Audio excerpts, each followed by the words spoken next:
Aux États-Unis, la campagne électorale et enfin, il est sorti du chapeau le colistier de Kamala Harris, future vice-présidente, si elle-même était appelée à la plus haute fonction. Eh bien, c'est Tim Walz, ancien gouverneur du Minnesota. Il a 60 ans, on va peut-être le découvrir. Et puis, je vais vous faire entendre une séquence amusante qui vient de tomber ce soir, qui est Kamala Harris qui l'appelle pour lui dire je t'ai choisi. Allons-y. Bonjour, Tim à l'appareil. C'est Kamala Harris. Bonjour, gouverneur. Bonjour, madame la vice-présidente. Écoutez, je veux que vous fassiez ça avec moi. Faisons-le ensemble. Seriez-vous mon colistier? Et mettons-nous en route. J'en serais honoré. Madame la vice-présidente, la joie que vous apportez au pays, l'enthousiasme qui règne, ce serait un privilège de l'emmener avec vous à travers le pays. Laissez-moi vous dire que j'ai le plus grand respect pour vous. J'ai vraiment apprécié notre travail ensemble. Vous comprenez notre pays. Vous vous êtes consacré à notre pays de tant de manières différentes et magnifiques. Et nous allons y arriver. Nous allons gagner. Unifier notre pays et rappeler à tous que nous nous battons pour l'avenir, pour tout le monde. Alors sortons d'ici et faisons-le, d'accord ? Faisons le travail qui nous attend et remportons cette victoire. C'est vrai. D'accord, mon ami. À bientôt. Prends soin de toi. Je te remercie. Bon, si c'est pas de la com, ça, hein, c'est bien fait. Elle communique Ça très peut bien. d'ailleurs, ça peut avoir un effet de retour de flamme parce que tout le monde, tous les Américains savent que la politique, ça se fait pas comme ça. Que quand on appelle un vice-président, voilà. Et donc, je suis pas sûr que ce soit un bon instrument de com parce que c'est pas crédible, c'est même ridicule. Ah non, mais les conversations politiques sont aux États-Unis, c'est comme ça que ça se fait. Non, mais peut-être que je veux dire, on ne parle pas comme ça. Les conversations de choix Entre politiques sont secrètes. On les étale pas comme ça. Puis on n'est pas filmé simultanément des deux côtés. Voilà, il n'est pas filmé. Il n'y a pas quelqu'un avec une caméra chez soi.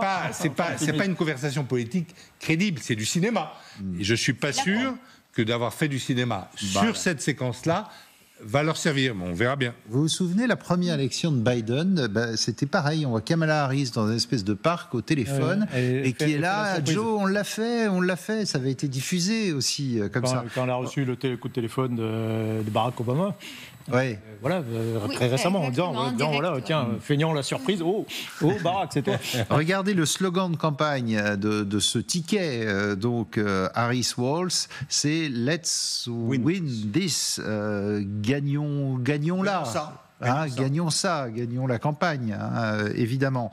Jean-Éric Brana est avec nous. Bonsoir, spécialiste des États-Unis, maître de conférence à l'université de Paris 2 à Sas. Ça vous étonne, cette com-là qui est sortie ce soir? Je t'ai choisi, Tim Walz, je suis ravi d'avoir travaillé avec toi, c'est formidable, on va gagner. Non, on n'est pas surpris, on était avertis d'ailleurs. On savait déjà que ça allait être exactement le même type de com que celle qui avait été mise en place justement quand Kamala Harris avait été choisie par Joe Biden. Elle devait se faire par une vidéo sur les réseaux sociaux. C'est ce qu'on a eu. C'est une manière en réalité de partager ce moment avec les Américains. Bon, il n'y a pas de quoi fouetter un chat et les chats sont beaucoup dans cette campagne. C'est pour ça que j'ai employé cette expression. Qui est-il, Tim Walz, qu'on ne connaît pas bien ici, en Europe, gouverneur du Minnesota, il a 60 ans. Alors on le connaît parce que sur votre plateau, il y a 3 jours, on en a parlé. On a dit que c'est lui qui allait être choisi et il faut quand même dire ça. C'est sur LCI qu'on a annoncé le scoop bien avant tout le monde. Alors c'est un homme qui est un Américain moyen, un Américain blanc. Un bonhomme, débonnaire, sympathique, qui représente ce que l'Américain qui n'est pas un forcené de la politique pense de ce que doit être un homme politique. C'est-à-dire quelqu'un qui est sérieux, qui va servir le pays. Sérieux il l'est. Il a été 12 ans député à la Chambre des représentants.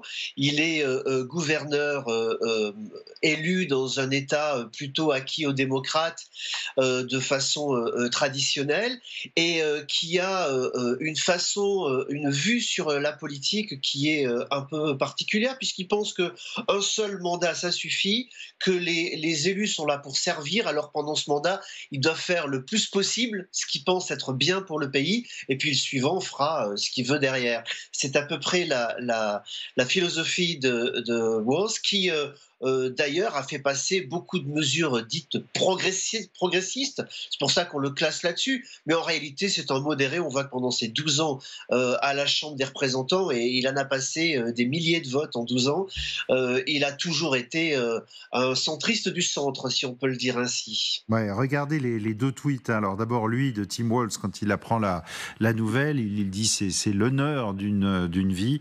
Et puis Joe Biden, qui s'est également fendu d'un tweet pour applaudir cette nomination. Première décision importante que prend un candidat, et le choix du vice-président Kamala Harris a pris une excellente décision en choisissant le gouverneur Tim Walz. Il n'allait pas dire autre chose. Regardez le clip de campagne du nouveau colistier de Kamala Harris. Sometimes life is as much about the lessons you learn as the lessons you teach. When I grew up, community was a way of life. My high school class was 24 people. I was related to half of them. I learned to be generous towards my neighbors, compromise without compromising my values, and work for the common good. My dad was in the Army, and with his encouragement, I joined the Army National Guard when I was 17. I served for 24 years. I used my GI benefits to go to college and become a public school teacher. I coached football and taught social studies for 20 years. And I tried to teach my students what small-town Nebraska taught me: respect, compromise, service to country. And so when I went into government, that's what I carried with me.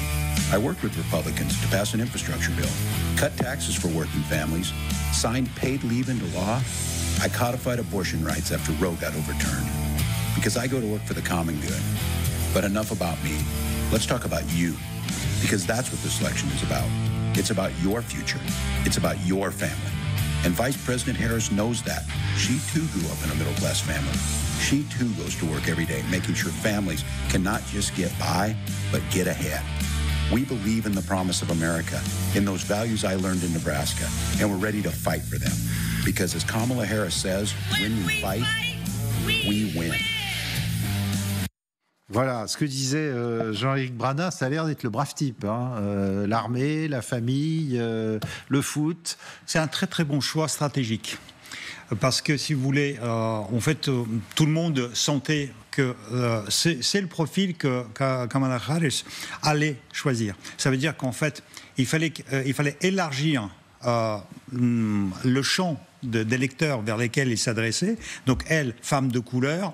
Et donc, tout le monde l'a dit, c'est un homme blanc, certainement, un peu plus âgé qu'elle, et un peu plus rural qu'elle. Pas de beaucoup, je crois qu'elle... Non, ils ont le même âge. Ouais, 59-60. Non, mais 60 ans, c'est pas... Enfin, déjà, il est plus jeune que Biden et que Trump. On rappelle à 78. Donc, en fait, si vous prenez les deux couples maintenant, vous prenez le couple Trump avec Vance... C'est Vance. 39 ans, Vance. Oui, mais sauf que c'est un petit Trump. Ça veut dire que ça élargit absolument pas le champ de Trump. Ça veut dire que c'est quelqu'un, en plus, c'est un traître, c'est quelqu'un qui, il y a encore 4 ans, disait « I never Trump guy ». Je suis une personne qui ne va jamais voter pour Trump, qui ne partage absolument aucune valeur de Trump, et qui est passé dans le camp de Trump parce qu'il devait être soutenu par le Parti républicain qui était envahi par Trump. Et face à lui, face à eux deux, qui en fait s'adressent au même public.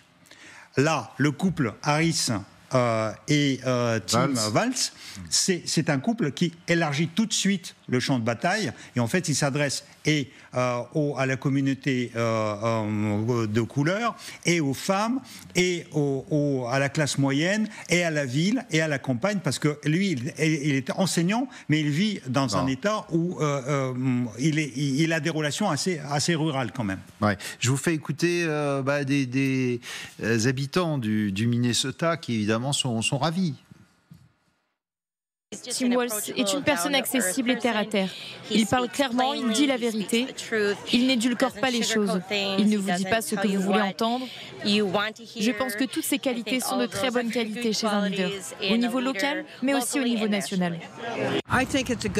Je pense que c'est un bon choix. Je pense qu'il aide à équilibrer le ticket et je pense qu'il sera certainement un très bon adversaire de Vance, qui est un idiot absolu. Et Vance complète Trump, qui est un idiot encore plus grand. Alors je regarde avec impatience une présidence et une vice-présidente Harry Walz. Jean-Éric Brana, ils sont parfaitement complémentaires, tous les deux, Kamala Harris et Tim Walz. Écoutez, oui, parce que Kamala Harris, elle vient de Californie. Alors c'est vrai qu'il y avait ce vernis californien auquel vous ajoutez le vernis de Washington DC. Et là, pour ceux qui situent sur une carte le Minnesota ou le Nebraska où il est né, on est très loin de Washington et très loin de la Californie. On est au centre des États-Unis, c'est-à-dire, comme l'a dit Sergueï, on est dans un milieu rural.